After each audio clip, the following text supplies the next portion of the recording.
Seigneur soit avec vous. Et avec votre esprit. Évangile de Jésus-Christ selon Saint Jean.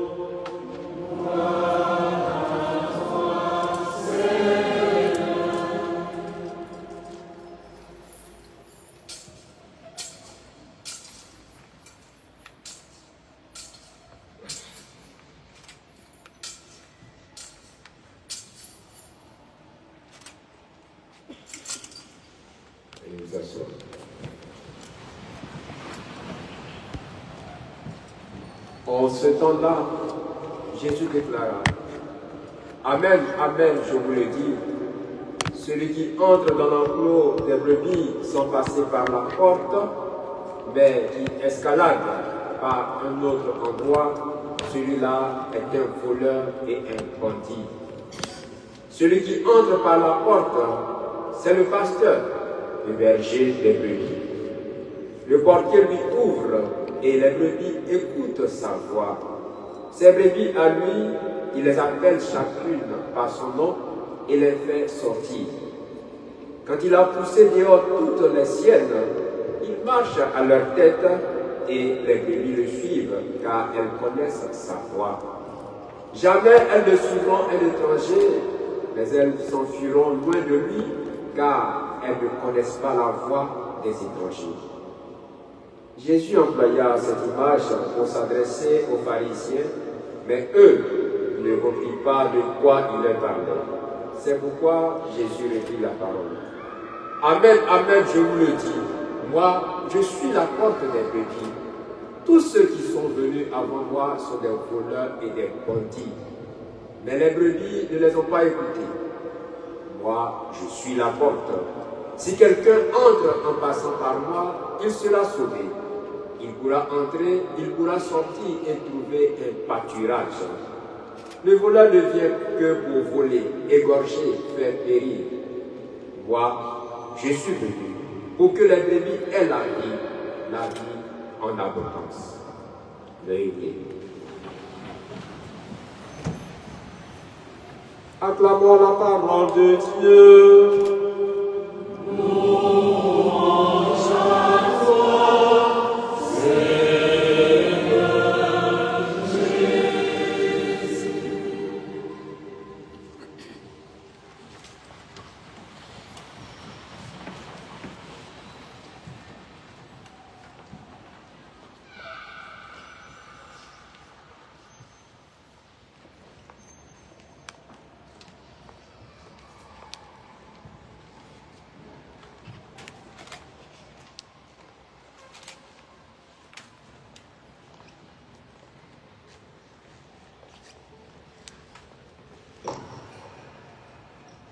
Bien-aimés frères et sœurs, à vous, grâce et paix de la part de Dieu notre Père et de Jésus-Christ notre Sauveur. Amen. Amen. Amen.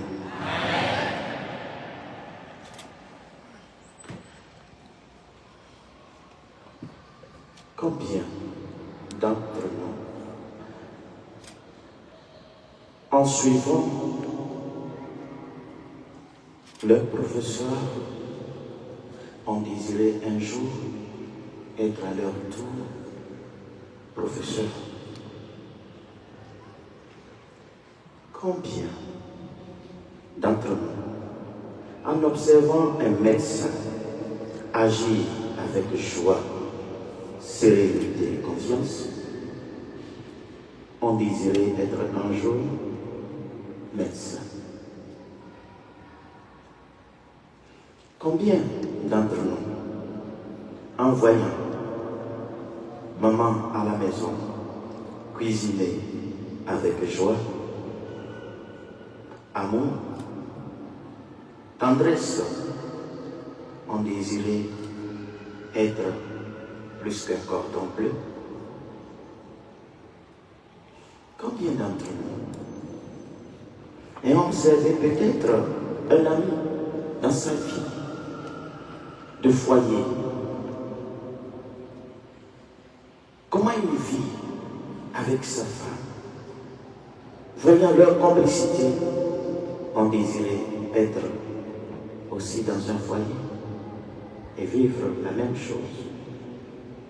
Combien d'entre nous, à force de côtoyer les prêtres, les religieux, religieuses, voir leur façon d'être et de vivre, n'ont-ils pas désiré être un jour prêtre, religieux, religieuse? D'une part. D'autre part, combien d'entre vous, après avoir vu peut-être l'attitude arrogante d'un maître, d'un professeur, ont juré qu'ils ne seront jamais professeurs, enseignants? Combien d'entre vous, après avoir vu une attitude déplacée de médecin,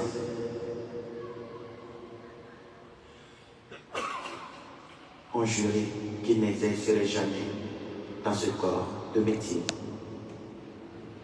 La liste est longue, mais chacun de nous, quelque part, s'il occupe la place qu'il est, sa vocation a peut-être né de quelque part, après avoir observé et vu, n'est-ce pas?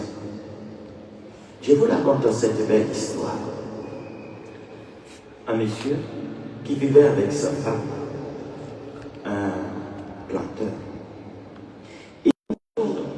Ils vont au champ.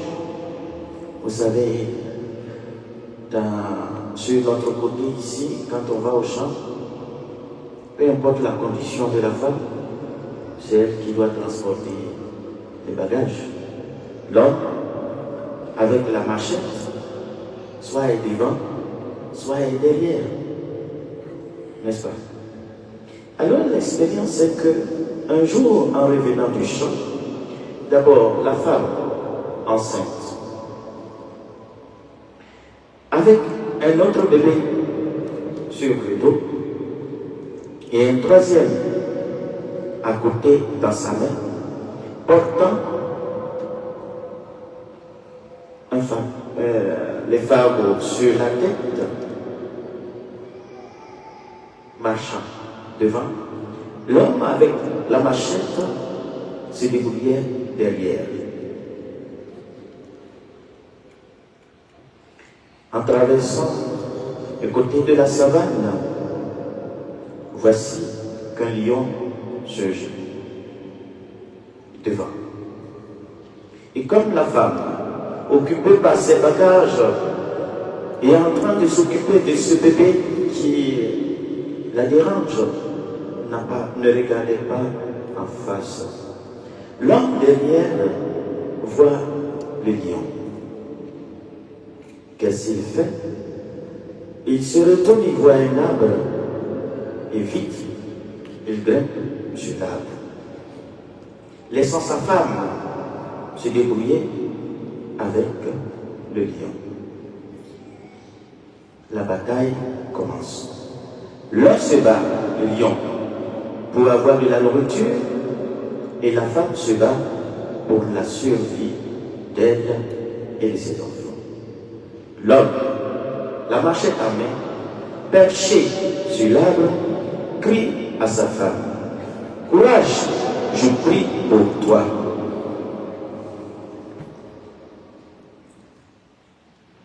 Cet enfant, ou ces enfants, s'ils survivent, pensez-vous un jour qu'ils seraient heureux de vivre dans un foyer? Pensez-vous qu'ils seraient heureux d'avoir un père comme ça? Et peut-être ils seront hantés eux-mêmes d'être un jour père si c'est pour se comporter de la sorte, n'est-ce pas? Et donc, Notre vocation, nos aspirations et notre avenir provient de quoi? De ce que nous observons autour de nous, de l'influence que les uns et les autres ont sur nous, et cela détermine ou alors attise notre vocation. Frères et sœurs, le 4e dimanche donc de Pâques, qui est aussi appelé le dimanche du bon pasteur, et les lectures, les prières de la liturgie sont centrées précisément sur Jésus. Jésus, le modèle parfait, Jésus, le bon pasteur, Jésus, le beau pasteur. Ce dimanche est également aussi appelé Journée mondiale de prière pour les vocations. Pour ceux qui ont reçu l'appel à suivre le grand et beau prêtre, ce bon pasteur, Jésus.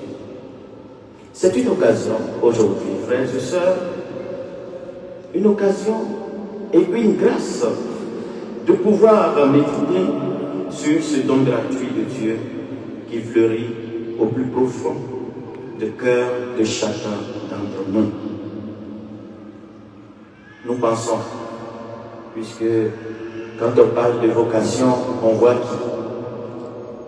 Les évêques, les prêtres, les religieux et religieuses. Et souvent, ça s'arrête là.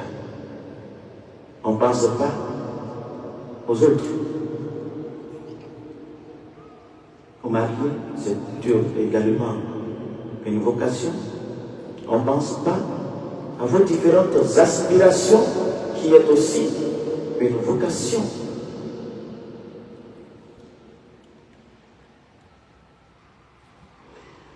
La vocation, ce n'est pas seulement l'affaire de quelques-uns. L'appel du Seigneur est pour tous. Il compte sur chacun de nous pour être les témoins et les messagers de son amour dans le monde aujourd'hui. C'est ainsi que nous pourrons participer à son œuvre de rassemblement. Comme le Père m'a envoyé, moi aussi je vous envoie. Comprenons-le bien. Il ne nous envoie pas seuls, mais les uns avec les autres, et surtout avec lui. C'est une marche synodale et non solitaire. La vocation de tout baptisé est vocation à devenir disciple du Christ. Frères et sœurs, dans l'évangile de ce jour, Jésus se définit littéralement comme le bon berger, comme la porte, comme le beau pasteur. Cette expression désigne un berger parfait, authentique, exemplaire, car il est prêt à donner sa vie pour ses brebis. Pas comme ce père qui est prêt à se cacher et à prier. Manifestant ainsi l'amour de Dieu, c'est le pasteur qui fascine. Ceux qui le regardent découvrent que la vie est vraiment belle si on le suit. Pour connaître cette beauté, les yeux du corps ou les critères esthétiques ne suffisent pas. Il faut la contemplation et l'intériorité. Il faut la méditation, l'écoute et la prière. Seulement, celui qui s'arrête, qui écoute, qui prie et accueille son regard peut dire avec confiance: je fais confiance, je lui fais confiance. Avec lui, la vie peut être vraiment belle. Je veux parcourir le chemin de cette beauté. Si certains se trouvent mariés aujourd'hui, c'est ce qu'ils se sont dit. sûrement avec lui, la vie sera belle. Si d'autres sont devenus prêtres, religieux et religieuses, c'est parce qu'ils se sont dit, avec lui, la vie sera belle. Je lui fais confiance, car il ne peut pas me tromper. Les textes de ce jour, bien-aimés frères et sœurs, mettent donc en relief sur l'évangile deux caractéristiques fondamentales du pasteur parfait. Donner sa vie et la connaissance intime entre le berger et la brebis. Ou alors la confiance qui se forme. Et le plus extraordinaire, c'est qu'en devenant disciples du Seigneur, nous devenons à notre tour de beaux pasteurs, de bons pasteurs. Et sa beauté nous transfigure, et donc sa beauté nous rend aussi des personnes belles et attirantes. Frères et sœurs, telle est l'expérience de Pierre dans les lectures précédentes. Pierre se lève et commence à prêcher. Qu'est-ce qu'il dit? Il parle de son expérience personnelle avec Jésus. Qu'est-ce que les autres voient? Comment est-ce que cet homme a été transformé par Jésus? Conséquence, ils prennent la décision d'être aussi disciples de Christ. Voilà notre vie. Voilà ce que nous célébrons aujourd'hui. Et je me rappelle, j'avais un professeur de physique. J'aimais très bien les maths, mais j'ai été découragé par un professeur. Alors, je me suis abandonné seulement à la physique et au SVT. Et le professeur de physique, je vous assure, après je disais, je m'en vais m'inscrire quand j'ai eu le bac en maths, info. À cause de quoi? Non, en physique, chimie. À cause de quoi? De ce professeur. Regardez ma taille aujourd'hui. J'ai grandi. Imaginez des années avant, avec ma taille. Et le professeur et moi, on avait la même taille. Le seul professeur de physique, il entre en classe avec seulement le bâton de craie. Et il demande, on était où la semaine passée? Quand on lui dit seulement allez, il commence à expliquer et il te démontre. Quand on voit un professeur comme ça, qu'est-ce qu'on se dit? Si les physiques et moi, on a un problème, c'est que le problème c'est qui? C'est moi et non le professeur. Parce qu'il avait son apparence, sa façon d'expliquer. Et j'ai fini par comprendre la loi de Lavoisier. Tout ce qui se conçoit bien s'énonce clairement. Et les mots plaidis arrivent aisément. Et le professeur avait fini de faire une fusion entre lui et les physiques chimie. Il y avait une fusion. Il respirait cela, il marchait avec. Comment ne pas être séduit par un tel? Et voici donc Pierre aussi, qui prend la parole et commence à parler de Jésus. Il n'impose pas. Il n'impose pas. Il donne simplement son expérience. Ce Jésus-là, lui qu'on a crucifié, Dieu l'a ressuscité. Et on dit quoi? Ce Jésus-là, il y a eu 3 millions d'hommes qui ont dit, bon, qu'est-ce qui manque? nous aussi on veut être baptisés pour être comme lui. Oui, parce qu'ils ont été séduits par la façon d'être de Pierre. Et comment il présente alors ce Jésus que lui a rencontré. Alors frères et sœurs, la question serait celle-ci. Si nous sommes ici, c'est parce que nous disons que nous sommes des chrétiens.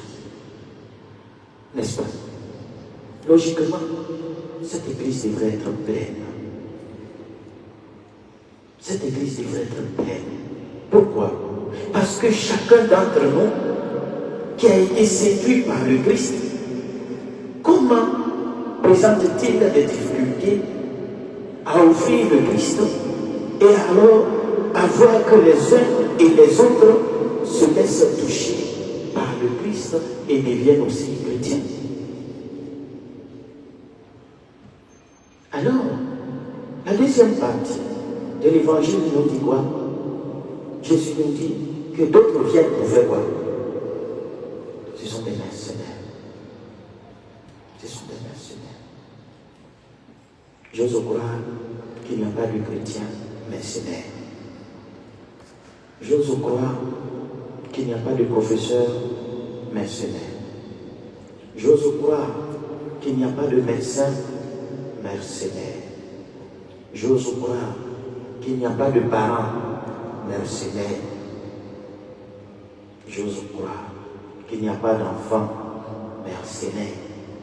J'ose croire qu'il n'y a pas de prêtres, de religieuses mercenaires. C'est-à-dire quoi? Quand tu es fouillé, je ne trouve pas là où je vais partir. Je vais me mettre là en attendant que je trouve mieux. Pour ceux qui sont mariés, c'est-à-dire après avoir attendu jusqu'à l'homme idéal, comme il n'arrive pas, on prend celui-là pour se mettre sous la dent en attendant meilleur. Donc, on survit à la situation. Comme il n'y a plus de travail dans ce pays-là, bon, on va aller se réfugier dans l'enseignement en attendant que on trouve. Et là, on crée un désastre. Tout est une histoire d'amour. Tout est une histoire d'amour. Et c'est cet amour qui existe entre le berger et ses brebis. C'est pourquoi le berger, les brebis entendent, reconnaissent la voix du berger. C'est pourquoi les brebis s'abandonnent au berger. C'est pourquoi les brebis font confiance et suivent le berger. Pourquoi? Parce que le berger est devant et il est prêt à donner sa vie pour ceux qu'il aime. Et Jésus qui est dans la finale de l'évangile, il est venu pour que nous ayons la vie et que nous l'ayons en abondance.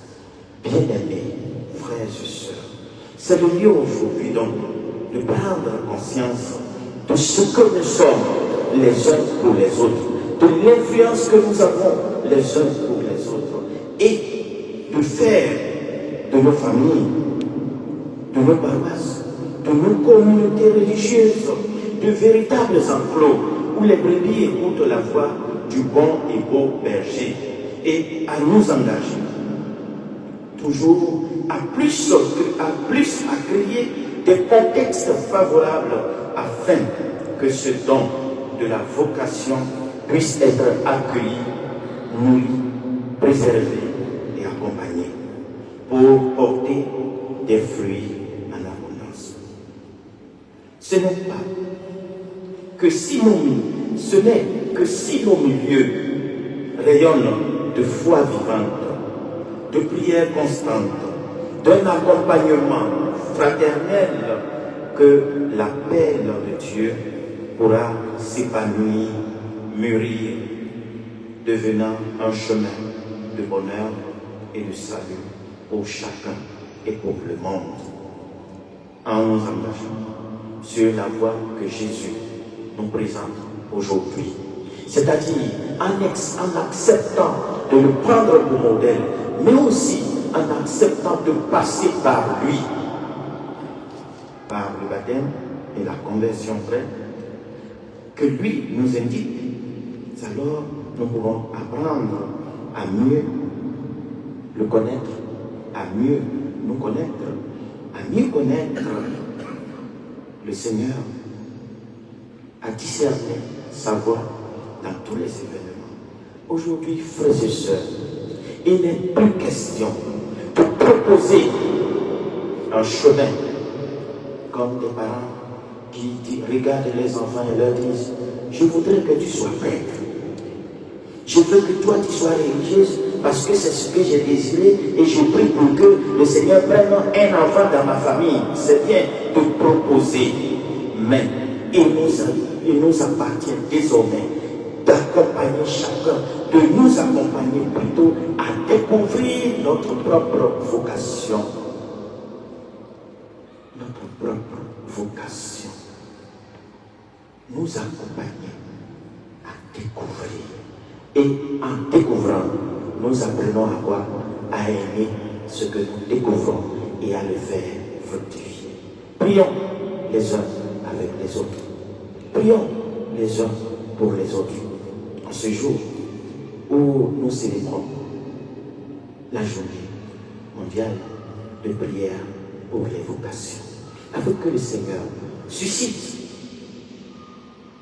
pas seulement des bergers, mais aussi des brebis qui savent écouter, qui savent discerner, des brebis qui écoutent, qui accueillent et qui font confiance au berger, qui les appelle au berger qui est prêt à donner sa vie.